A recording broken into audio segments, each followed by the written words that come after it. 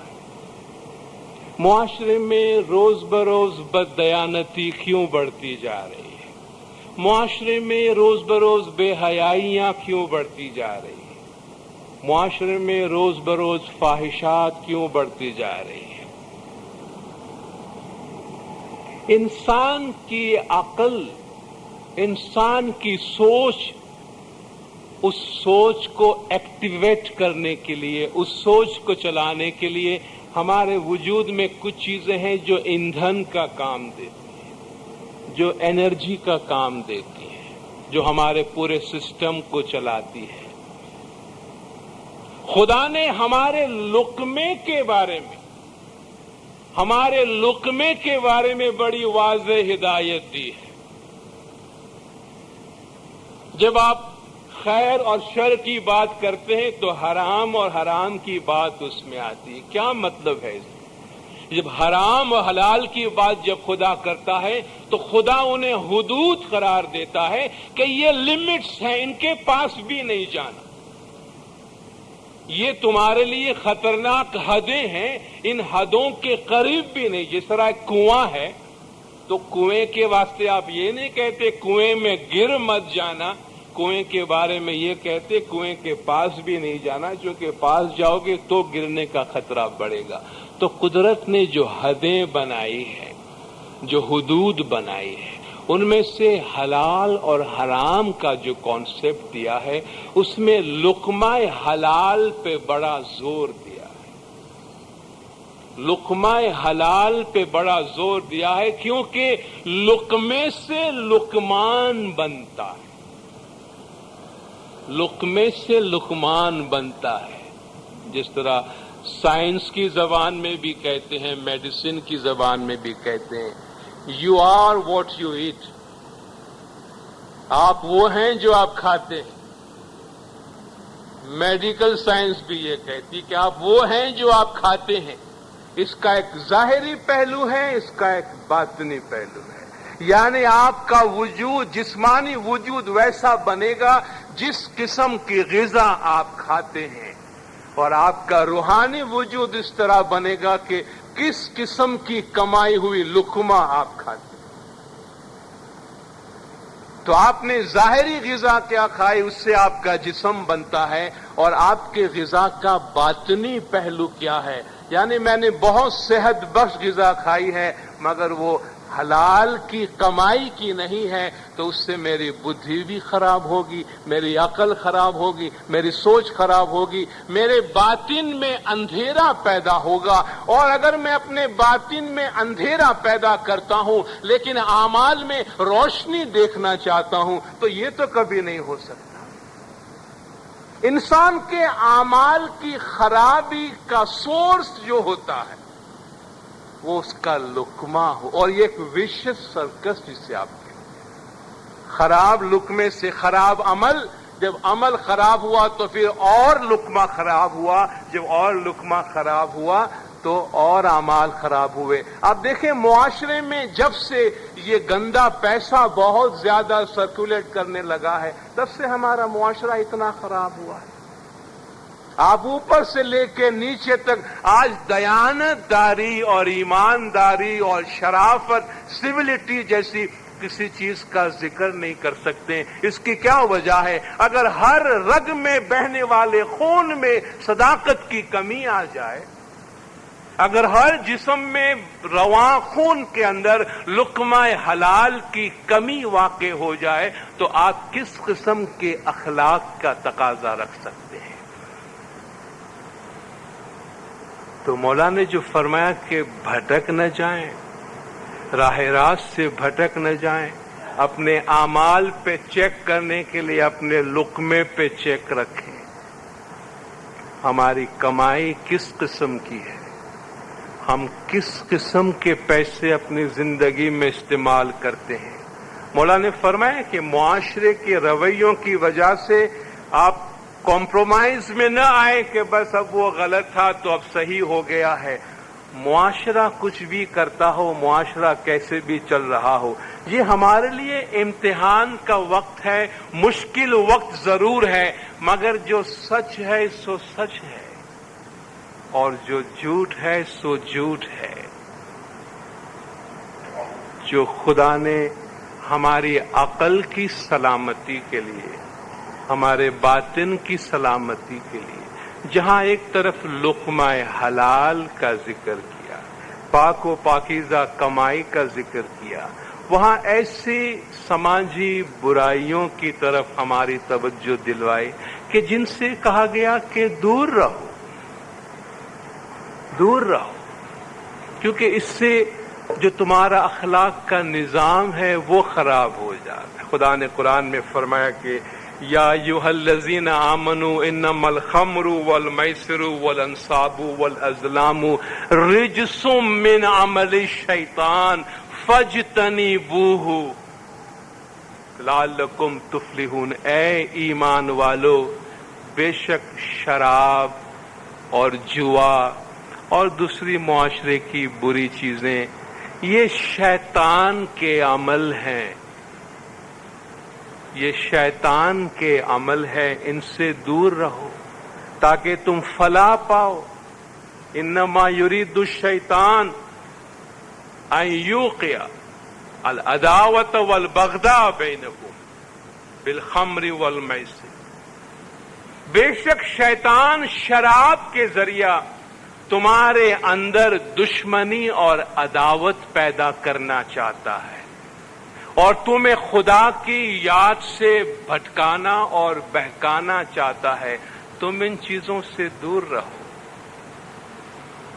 مولا نے دوسرے انداز میں ہم کو فرمایا کہ ان چیزوں سے، شراب اور منشیات سے دور رہو، کیونکہ یہ جو خدا کی عقل کی نعمت ہے اس پہ پردہ پڑ جاتا ہے، اس پہ پردہ پڑ جاتا ہے۔ آپ دیکھ رہے ہیں راستے میں آپ کو ایسے لوگ نظر آتے ہیں، منشیات کے عادی لوگ، انسان نظر آتے ہیں مگر سرتا پاؤ حیوان ہو چکے ہوتے ہیں، سرتا پا حیوان ہو چکے ہوتے۔ کیا کون سی چیز چلی گئی ان کے وجود میں سے؟ ان منشیات نے، شراب اور منشیات نے کیا چیز لے لی ان کے وجود میں سے؟ عقل کی نعمت لے لی، اور جب انٹلیکٹ عقل نکل گئی تو جانور رہ جاتا ہے اور کچھ نہیں رہتا۔ لوگ کہتے ہیں فیملی کے اندر محبت کی بات ہے، برکت کی بات ہے، پیار محبت کی فضا کی بات ہے۔ خدا نے فرمایا ان بری لتوں کی وجہ سے، شراب اور جوئے کی وجہ سے شیطان تمہارے گھروں میں تفرقہ پیدا کروائے گا، تمہارے گھر سے برکت چلی جائے۔ تو دور رہو ان چیزوں سے۔ جب خدا ان چیزوں کی ہدایت کرتا ہے، زمانے کے امام ان چیزوں کی ہمیں ہدایت دیتا ہے، تو ہماری بھلائی کے واسطے، ہماری سالمیت، روحانی سالمیت کے واسطے،